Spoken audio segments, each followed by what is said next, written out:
요즘 중국 보면 무섭죠. 무제한 현금 살포란 말이 저는 틀리지 않는 말 같아요. 예. 그래서 중국 경제가 좀 살아나고 있나요? 일단 여러분 이걸 한번 보시죠. 1월에서 8월까지 중국 공업수익 증감률입니다. 여전히 마이너스 11.7%입니다. 여전히. 예. 전체적으로 보면 말입니다. 추세선은 좀 줄어들었습니다. 예. 2023년 1월에서 2월은요. 마이너스 22.9%였거든요. 그것이 지금 8개월 동안 쭉쭉 줄여오면서 1월에서 8월까지는 마이너스 11.7%가 됐으니까 뭔가 약간 좋아졌다는 이야기는 됩니다.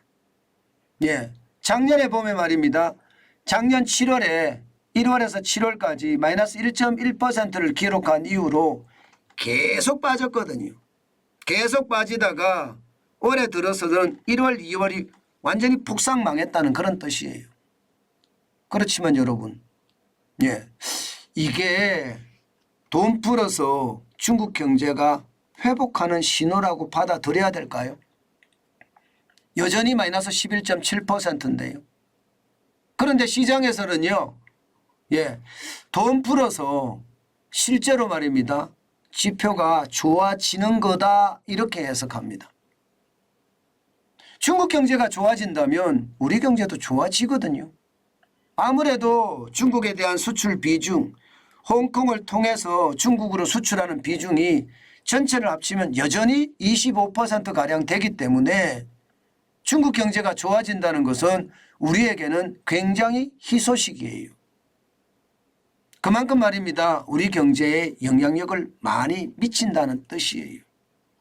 자, 그러면 공업이익이 줄어드는 낙폭이 줄어들었다. 22.9% 마이너스 22.9%에서 마이너스 11.7%가 됐다. 이것은요. 좋아진다는 어느 정도 징후는 된다. 예, 그러나 마이너스라는 사실, 아직도 마이너스라는 사실은 이게 암울함도 그 속에는 숨어 있다. 뭐 이 정도 해석하면 될 것 같고요. 문제는 소매 판매율이 좋아지고 있는 건 맞아요. 지금 4월에 5월에 6월에 7월까지 말입니다. 시장의 예측치보다가 소매 판매 증가율이 떨어졌어요. 그런데 8월에 4.6%가 성장을 하면서요. 시장의 예측치보다 조금 많아졌습니다. 조금 많아졌어요. 4월에 18.4%가 성장을 하더라도 시장에서는 냉랭했거든요.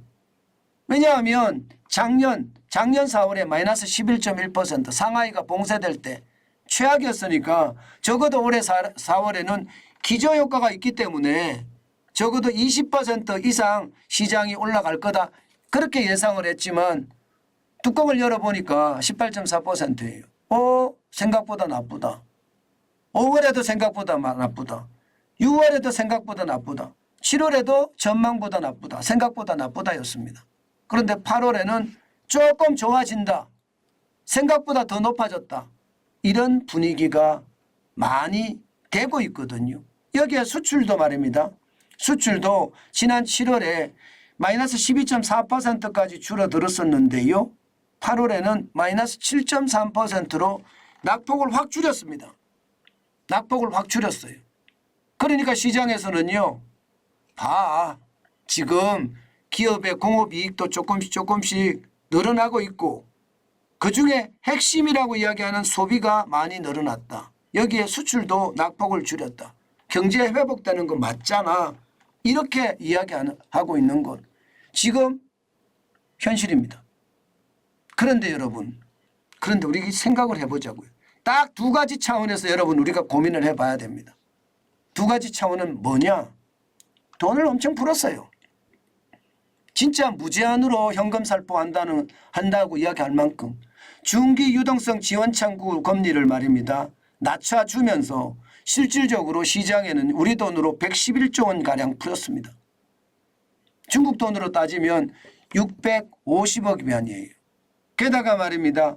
중기 유동성 지원 창구만 이렇게 풀었는 게 아니에요. 예, 대출 우대금리 사실상 기준금리라고 이야기하는 LPR은 7월에서 8월 사이에 내렸습니다. 0.1%포인트를 내렸습니다.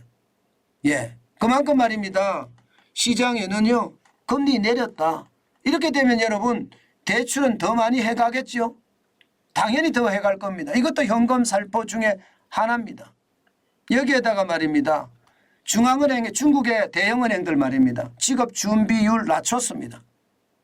10.75%에서 10.5%로 0.5%포인트를 낮췄어요. 그러다 보니까 이것도 한 91조 정도 푼 효과가 나타납니다. 그러면 돈을 엄청나게 풀었잖아요. 그죠? 돈을 무차별 현금 살포라고 이야기할 만큼 풀었습니다. 직업 준비율을 낮춰서 풀고요. 사실상의 기준금리를 낮춰서 풀고요.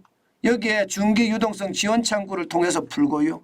돈을 천문학적으로 풀었는데 예상했던 것보다가 사실 공업이익이 그만큼 늘어났느냐. 이렇게 생각해 봐야 된다. 예상했던 것보다가 소매 판매가 그만큼 늘어났느냐. 예상했던 것보다가 수입이 그만큼 늘어났느냐.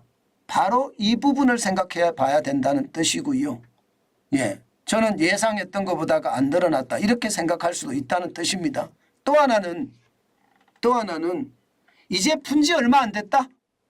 이제 푼지가 7월 말이나 8월 이제 푼지가 2달 됐는데 갑자기 수입이 플러스로 막 돌아서고 소매 판매가 폭등하고 공업이익이 엄청나게 늘어나고 그럴 수 있느냐 이거예요. 아직은 그렇지 않다. 좀 더 지켜보자. 이렇게 말입니다. 풀었지만 제대로 회복이 안 된다. 그러나 아직 시간이 덜 지났기 때문에 지켜보자. 이렇게 두 가지 부류가 형성이 된다는 것 우리는 인식하고 있어야 되고요. 결론은요. 굉장히 중요한 결론입니다. 결론은 회복 속도가 느리다. 돈을 풀었지만 경제에 대한 경계감, 경제가 나빠진다는 그런 불안감, 그런 것 때문에 회복 속도가 느리다. 이렇게 우리는 규정하면 될 것 같습니다. 여러분 2022년에 중국이 리오프닝 경제활동이 재개가 되면서 그때 바로 회복이 될 거라고 예상했지만 회복이 안 됐잖아요. 그게 시간을 두고 늦어졌잖아요. 이번에도 말입니다. 돈은 풀었으나 시장에서는요. 회복의 속도가 느리다는 것은 회복은 된다예요. 그러나 속도는 느리다. 이것은 우리가 생각해 봐야 되는 부분이다. 이렇게 저는 분석을 하고 있습니다. 그렇다면 우리 경제도요. 좋아지기는 할 거나 그만큼 V자 반등처럼 확 좋아지는 것이 아니라 서서히 좋아질 거다. 이렇게 해석하면 맞을 것 같아요. 그런데 중요한 것은요. 심리가 깨지면 이것도 불가능합니다. 심리가 깨질 확률 저는 당연히 있다고 봅니다. 그렇기 때문에 여러분 우리 시장 자체가 살얼음판이다. 게다가 부채의 슈퍼사이클이 지금 중국으로 몰려가고 있다고 이야기하는 저는 그 이야기도 심도 있게 좀 들어야 되지 않을까 싶습니다.